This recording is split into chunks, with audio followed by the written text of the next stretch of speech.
L'heure est grave. Bonjour à tous les amis, j'espère que vous allez bien. Aujourd'hui on va parler de santé, on va parler de perte de poids et surtout de sous-nutrition. C'est un sujet qui n'est pas assez abordé en France.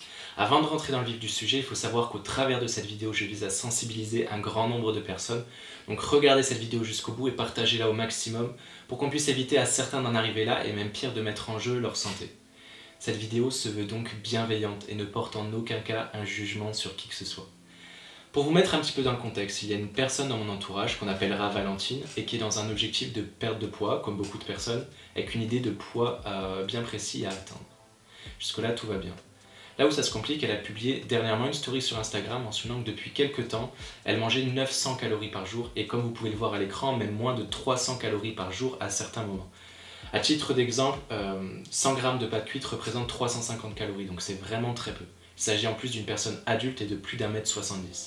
Alors là, je vois ça, j'arrête toute activité en cours, je me dis que je dois intervenir, que ça serait criminel de ne pas aider cette personne, ne serait-ce qu'à lui faire conscientiser ses conduites et comportements actuels et l'impact finalement que ça peut avoir sur sa santé, aussi bien à moyen terme qu'à plus long terme. Vous ne pouvez pas réduire vos apports caloriques autant sur la durée, d'autant plus et dans ce cas présent s'alimentant en partie de produits faibles en micronutriments. Cette personne est totalement en sous-nutrition. La seule conséquence à une conduite aussi extrême est de vous mettre en danger, avec potentiellement des répercussions sur le moyen et long terme au niveau de votre santé physique, évidemment, mais aussi au niveau de votre santé mentale, et de plus est de ne pas atteindre vos objectifs et de ne pas atteindre vos résultats de manière durable. On reviendra un petit peu plus tard dans la vidéo sur les conséquences de tout ça. Pour poursuivre davantage sur le cas de Valentine, j'ai essayé de décortiquer finalement avec elle le pourquoi de telle conduite. Il faut savoir que pendant quelques temps, elle était en couple avec un homme qui un jour lui a fait comprendre qu'il l'aimerait davantage si elle avait 20 kilos en moins. À ce moment-là, je me dis, ok, sympa le mec, d'accord, il faut qu'il y ait une attirance physique mutuelle dans le couple, etc. Mais quand même. Le problème, c'est que ça va encore plus loin. À cet instant, Valentine me dit alors que lors de leur première rencontre, elle avait déjà cette apparence physique-là. Donc là, je me dis, ok, elle est tombée vraiment sur la mauvaise personne. Il faut savoir que pour beaucoup d'entre nous, une réflexion de ce genre pourrait nous blesser, mais on passerait rapidement à autre chose. Néanmoins, c'est le cas chez beaucoup de personnes, si la personne qui reçoit ce genre de réflexion a déjà un complexe sur son apparence physique, accumulé peut-être à des troubles du comportement alimentaire, voire même à une hypersensibilité, les conséquences peuvent être très importantes et durables, au point où l'apparence physique, finalement, va devenir une obsession et cette personne va être prête à engager son intégrité physique et psychique pour arriver à ses fins. Mais ça fait quoi de manger 300 ou 900 calories, me diront certains? Est-ce que c'est vraiment dangereux? La réponse est oui. Ça va affaiblir votre système immunitaire et ainsi potentiellement vous allez attraper plus facilement des maladies infectieuses. Développer des carences, de l'anémie, bloquer les menstruations dans certains cas, comme chez Valentine par exemple. Vous faire perdre les cheveux, dégrader votre protéine musculaire, entraînant ainsi une fonte musculaire et donc entraînant une diminution entre autres du métabolisme de base et donc augmentant votre sensibilité à une prise de poids par la suite. Ça va diminuer vos facultés cognitives comme la concentration ou la rétention d'informations, ce qui est d'autant plus problématique dans le sens où Valentine suit des études dans le milieu du soin avec des concours, du stress et beaucoup de contenu à apprendre. Donc ça impacte aussi sa vie d'étudiante. Ça va aussi renforcer ou développer les troubles du comportement alimentaire, évidemment, en dégradant votre rapport à l'alimentation, potentiellement développer une anorexie mentale sur la durée, et je pourrais continuer cette liste encore et encore. Vous comprenez peut-être ainsi mieux l'importance de mes propos et mon souhait que cette vidéo atteigne le plus de personnes possible. Pour éviter d'en arriver là, si vous n'avez pas les connaissances et compétences nécessaires, que ce soit pour un objectif de perte de poids, de prise de poids et ou de masse musculaire, faites-vous accompagner par des gens pour qui c'est le métier, j'entends par là des nutritionnistes, des coachs sportifs, des psychologues quand c'est nécessaire, à la fois pour vous permettre d'atteindre vos objectifs de manière optimale et avant tout de vous permettre d'atteindre ces objectifs en protégeant votre intégrité. Maintenant, je vais vous apporter des conseils et des questionnements pour vous éviter de vivre l'expérience de Valentine. Déjà, quand vous voulez vous transformer physiquement, il faut identifier pourquoi vous le faites. Personnellement, dans cette démarche, je vous encourage à verbaliser ce pourquoi et à l'écrire où vous voulez.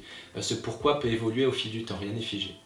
Est-ce que vous le faites pour votre conjoint, pour votre conjointe, pour vous sentir beau ou belle sur la plage cet été, pour ressembler à votre influenceuse préférée, ou alors pour vous? Il faut savoir que ce genre d'objectif ne s'atteint pas en 1 ou 2 mois d'effort. Donc si votre objectif vient de vous avant tout, la démarche aura davantage de sens pour vous et ça sera plus aisé d'avoir des résultats désirés.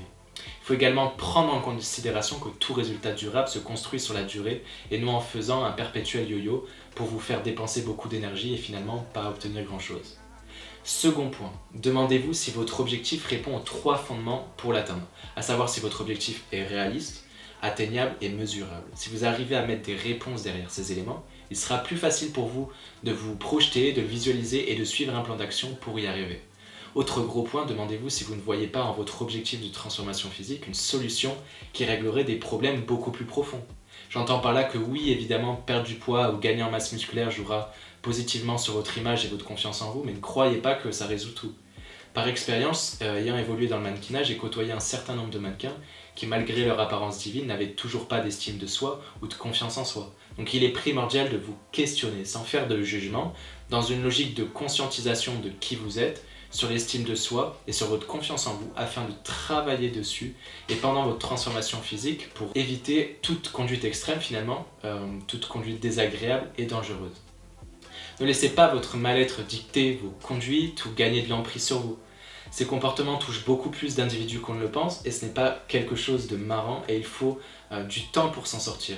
Donc plutôt vous conscientisez tout ça, mieux ça sera. L'essentiel c'est de ne pas se juger, ça sera essentiel pour mieux progresser. Donc appliquer tous ces conseils fera clairement la différence et vous épargnera de subir une mauvaise expérience comme Valentine et pire de développer un grand nombre de problèmes qui ne sont jamais anodins. Les amis, on arrive au terme de cette vidéo, vous comprendrez ainsi l'importance de se faire suivre par des personnes compétentes lorsque l'on veut perdre de poids, prendre du poids, etc. ou gagner en masse musculaire, pour arriver à construire des résultats qui sont durables en toute sécurité, sans atteindre votre intégrité.